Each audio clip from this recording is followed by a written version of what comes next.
When we hear the word stock market, we think of mobile apps, charts, and numbers. But did you know? The idea of the stock market started thousands of years ago, when there were no computers, no banks, and no stock exchanges. In this video, I'll explain the early roots of the stock market in the simplest way possible. How the idea of investment started. In ancient times, people used something called barter system. The barter system is a method of trade where goods or services are exchanged directly without using money. Farmers exchanged food, traders exchanged goods. There was no money involved between these two. During those times, business was too small, trade happened within villages, and most people worked alone. But slowly, things started changing. Trade routes became longer, goods traveled across cities, and business started growing bigger. With bigger business came bigger risk. Ships could sink, goods could be stolen, markets could fail, prices could change. One mistake could destroy a person's entire wealth. So the thing is, one person could not handle everything alone.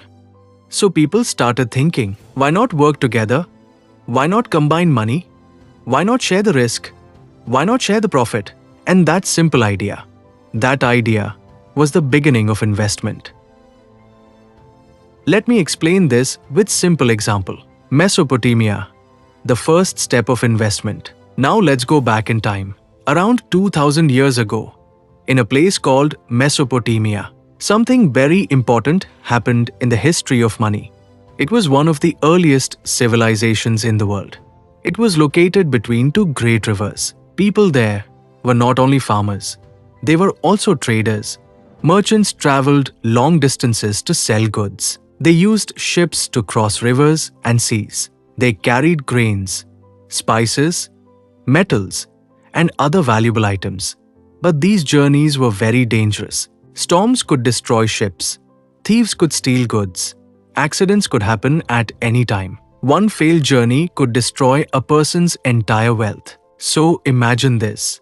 A merchant wants to travel and trade, but he does not have enough money to buy goods. Another person in the city has money, but he does not want to take the risk of traveling. So they make an agreement. One person invests the money. The other person manages the trade and travels. If the trade is successful, both share the profit. If the trade fails, both share the loss. And this simple agreement slowly became the foundation of modern investment. Ancient Rome, the idea of shared ownership. Now let's move forward in history. After Mesopotamia, we come to ancient Rome. Here, investment became more organized. Rome was a powerful empire. It had a large army, big cities, and massive public projects. They needed roads to connect cities. They needed systems to collect taxes. They needed supplies for their soldiers.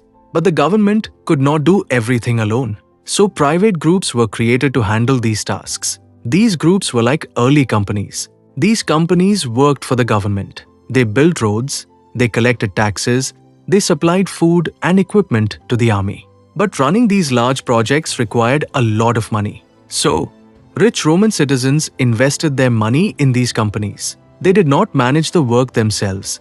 They only provided capital. In return, they earned a share of the profits. If the company earned more, they earned more. If the company lost money, they also faced loss.